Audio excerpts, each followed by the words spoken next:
Cis কি এবং আমাদের মধ্যে সিস নিয়ে থাকা কিছু ভ্রান্ত ধারণা নিয়ে আলোচনা করবো। হ্যালো এভরিওয়ান, আসসালামু আলাইকুম। তো আপনারা যারা ইউরোপে আছেন অবশ্যই এই শব্দটা সিস এর সাথে কম বেশি সবাই পরিচিত আছেন। সেনজিন ইনফরমেশন সিস্টেম যেটা, এটা হচ্ছে সেনজিনের যে কোনো এক দেশের আপনার যে ডাটাবেজ আছে, এরা যদি এই সিস পোর্টালে কোনোভাবে আপলোড করে দেয় তাহলে পুরো যে ইউরোপের অন্যান্য দেশগুলো আছে সেনজিনে, তাদের সবাই আপনার এই ইনফরমেশনটা পেয়ে যায়। এখন এই যে সিস যে ব্যাপারটা আছে, ইনফরমেশন সিস্টেম, এইটা নিয়ে আমাদের বাঙালিরা কিভাবে এফেক্টেড হচ্ছে। ইউরোপে যে প্রবেশ পথ আছে এর মধ্যে ফ্রান্স একটা অন্যতম। আমাদের যে বাঙালিরা আছে আমরা নর্মালি ফ্রান্স হয়ে ইউরোপের অন্যান্য দেশে প্রবেশ করি, অথবা আসার পরে ফ্রান্সে কিছু না কিছু দিন থাকি। তো আমরা যে কাজটা করি, আমরা এসে সেইখানে বৈধ হওয়ার জন্য অ্যাজাইলাম সিক করি, অথবা অন্য কোনোভাবে আমরা সেখানে বৈধ হওয়ার চেষ্টা করি প্রথমেই। তো আমরা যখন সেইখানে বৈধ হওয়ার জন্য চেষ্টা করি, সাথে সাথেই কিন্তু আমাদের ইনফরমেশনগুলো সিসে যায় না। আমাদের ইনফরমেশনগুলো সিসে যায় তখনই যখন আমাদের এই যে প্রসেসটা তারা একটা রেজাল্ট দিয়ে দেয়।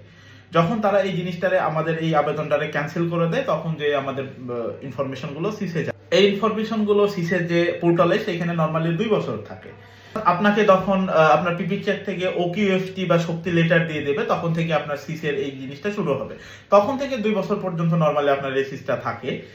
এখানে আরেকটা ব্যাপার আছে, আপনি যদি এই সিজ থাকাকালীন সময়ে যদি আবার কোনো বর্ডার গার্ড অথবা পুলিশ কোনো ধরনের কোনো চেকিং এর যদি আপনি শিকার হন, অর্থাৎ অবৈধ অবস্থায় যদি কোনো জায়গায় যদি ধরা খান, সেই ক্ষেত্রে আপনার 2 বছর থেকে আরো 2 বছর তারা বাড়াই দিবে। অর্থাৎ এই যে আপনার যে ইনফরমেশনটা এই পোর্টালে 4 বছর হয়ে যাবে। তো এই জিনিসটা নিয়ে অবশ্যই আপনারা খেয়াল রাখবেন। তো আর যারা পর্তুগালে এখন আসতেছে, সেনজিনের এই সিস রাখা অবস্থায় যারা পর্তুগালে এসে কার্ড নিতে যাচ্ছে, তাদের নিয়ে আমার যে পরামর্শ সেটা হচ্ছে, আপনারা একটা জিনিস অবশ্যই খেয়াল রাখবেন, আপনারা যাতে কোনোভাবেই ওইখানে সিস নিয়ে এসে এখানে ফিঙ্গার যাতে আপনার না পড়ে, সেই জিনিসটা মাথায় রাখবেন।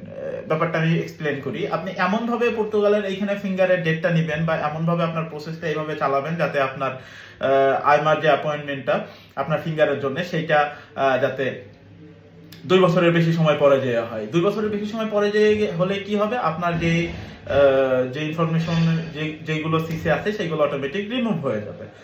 আর আরেকটা ব্যাপার হচ্ছে সিস কিভাবে রিমুভ করা যায়। হ্যাঁ, সিস নর্মালি দুটো ভাবে রিমুভ করা যায়। নাম্বার 1 হচ্ছে আপনি ওই প্রিপিকচারে যোগাযোগ করতে পারেন। যে দেশে আপনি গেছেন, আমি যেহেতু ফ্রান্স নিয়ে কথা বলতেছি, ফ্রান্সের যে প্রিপিকচারে আপনার ফিঙ্গার দেওয়া আছে, আপনি তাদের সাথে সরাসরি মেলে যোগাযোগ করতে পারেন। চেষ্টা করবেন ওইখানে না যেয়ে যোগাযোগ করা, কারণ যেহেতু আপনি ওইখানে অলরেডি অবৈধ, তারা আপনাকে দেশ ছাড়া বা শক্তি লেটার দিয়ে দিছে, তো ওইখানে গেলে আপনার জন্য বিপজ্জনক হতে পারে। এইখান থেকেই কোনো একটা ইমিগ্রেশন লয়ারের সাথে কথা বলুন।